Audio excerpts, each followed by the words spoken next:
Only the gifted few are actually competing to win any race. For the rest of us, if we were well-adjusted, a race is a way to get together with our running friends, experience the thrill of competing, and measure our progress as we strive to reach our potential. I may never be that well-adjusted. So like all the other runners who chose the wrong parents or have jobs, families, or injuries that keep them from being that one guy, or gal, on top of the heap, I'm always looking for ways I can experience the joy and satisfaction of coming out on top. One way I challenge myself is to race myself. Everyone can train harder, put in more miles, eat better, and strive to beat last year's time in the local 5K. This gets tougher as I get older, but I still think I have room for improvement. Even if I never beat my 5K personal best from 1992, the one that was probably on a short course, I can still try to run better than I did in my last race. That's okay, but I admit it. I want to beat people. Other people. I want to be the one who congratulates the lesser runners for putting forth a good effort. I want to modestly tell others that it was just a good day, and that some other time, I'm sure they'll come out on top. All the while, inside I'm dancing and shouting, "In your face, slugs." That doesn't make me a bad person, as long as I keep it inside. The key to achieving the victories we all crave is to find an environment that's conducive to your success. Look for races that play to your strengths and minimize your weaknesses. Maybe you're strong on hills or especially sure-footed on rough trails. Maybe you run best first thing in the morning, or in the heat of summer. And maybe you're better off if you avoid races with free beer. Figure out what works best for you, search out the race that fits, and sign up.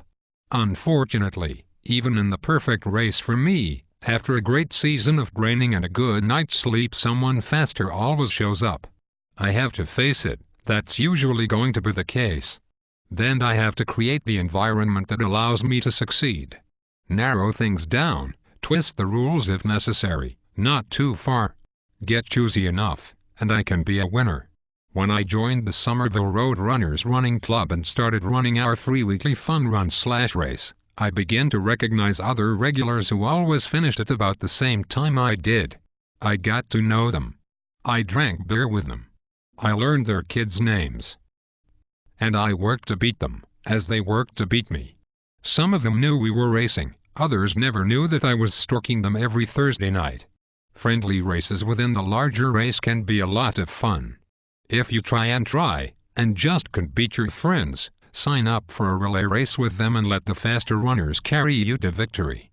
Relay races are a nice break from the solitary routine of running. You get the pleasure of cheering a friend to success, and their success benefits you. If you choose your friends carefully, you'll be sharing the glory in no time. In 1993, I was the slowest person on the second-place men's masters team at a 65-mile relay race around Lake Winnipesaukee in New Hampshire. That's still one of the high points of my racing career. The most common way runners increase their chance of success is by growing old. Age group awards were created just for this purpose. I might not be able to run with the young studs, but I can compete with other old farts like me. My goal is to keep running long enough to get to where I'm heading to the awards stand regularly. Long enough may mean into my 70s or later, but no one needs to know that there were only 2 other people in my age group, and one of them was using a walker. Another way is to look for races with multiple events. Maybe a 10K with a 5K or a marathon with a 10K. The faster runners always go for the marquee event, leaving the other race open for me to sneak in and win. The last 2 awards I won at a race were both age group prizes in secondary races.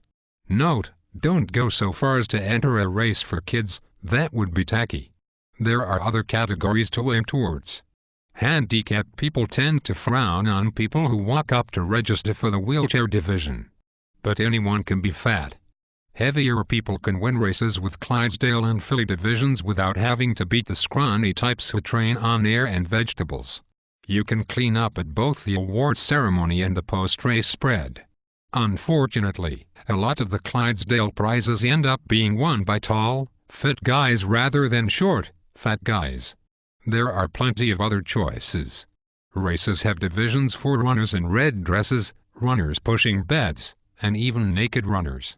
Some people address the problem by creating their own division. At the 2006 Boston Marathon, 2 men juggled while they ran the course, competing for the title of World's Fastest Juggler. They didn't have to race the other 20,000 entrants for that title. I imagine that they would have had to struggle to find a third competitor. If all else fails, I go small. Any of the ideas I've discussed are more likely to earn me a coveted win if I apply them in a race where only 30 people sign up. When I'm on vacation in a rural area, I look for a race in a nearby small town. I try to find races that run on weekday mornings. I'll register to run early on New Year's Day. With the internet, there's no excuse for missing out on those hidden gems. First place is first place. The trophy doesn't say how many people you beat. The best I've done is a 4th place finish, second in my age group, out of 32 runners at the Echo Lake 10-mile road race in Charleston, Vermont. I haven't yet found a race small enough for me to win outright, but I'll keep trying. If I can manage to combine a small race with bad weather, I've hit the jackpot.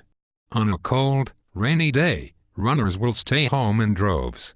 Sadly, I can never count on the weather to help me out. Even a New England February has some nice, warm, sunny days. I've used many of these techniques, all that I can, and I have accumulated a pile, albeit small, of hardware to show that they work. All it takes is a reasonable amount of training and an eye for an opportunity, and I end up with something to show for a race besides a t-shirt and sore feet. I can be a winner too. Check out my book Chasing the Runner's High. Google it.